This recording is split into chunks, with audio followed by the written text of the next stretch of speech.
இப்போ சஷ்டி முடிஞ்சிடுச்சு.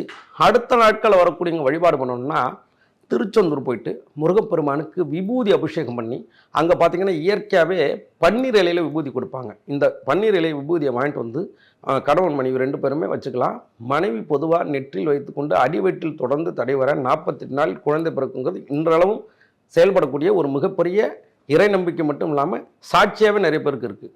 ஸோ இந்த மாதிரி வழிபாடுகள் மேற்கொள்ளும்பொழுது அவங்களுக்கு குழந்தை பாக்கியத்தில் இருக்கக்கூடிய தடைகள் பொதுவாகவே நீங்களும். அது மட்டும் இல்லாமல் கடனை முழுசாக நிவர்த்தி பண்ணணும் அப்படின்னா முருகனோட வேல்மாறல் பதிகம். அப்போ ஜாதகத்தில் பார்த்தீங்கன்னா 6ஆம் இடம்னு சொல்லக்கூடிய ருணம் ரோகம் சத்ரு.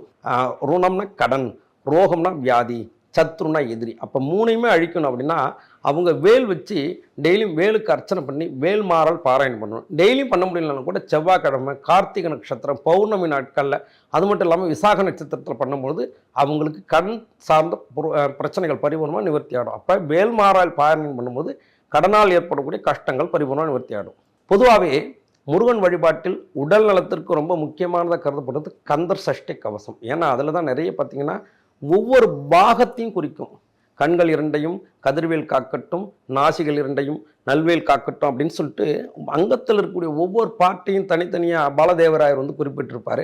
அப்போ யாரெல்லாம் கந்தர் சஷ்டி கவசத்தை மனமுருக வேண்டி வழிபாடு பண்ணி முருகப்பெருமானுக்கு உங்களால் முடிஞ்ச நைவேத்தியத்தை, கடவுள் வந்து இதை தான் வைக்கணும் அதை தான் வைக்கணும் இல்லை, தேகமே நைவேத்தியம், அருட்பெரும் ஜோதி ஆண்டவர்னு சொல்லக்கூடிய முருகப்பெருமான் வெளியில் வழிபாடு பண்ணுறதை விட உள்ளிருக்கக்கூடிய ஜோதியை நீங்கள் என்னைக்கு பார்க்குறீங்களோ அன்னைக்கு தான் முருகனோட முழு அருள் பரிபூர்ணமாக கிடைக்கும். விளக்கேத்தும் எண்ணெய்னாலே நக்ஷத்ரா. 5க்கும் மேற்பட்ட நறுமணங்களில் நக்ஷத்ரா விளக்கேற்றும் எண்ணெய்.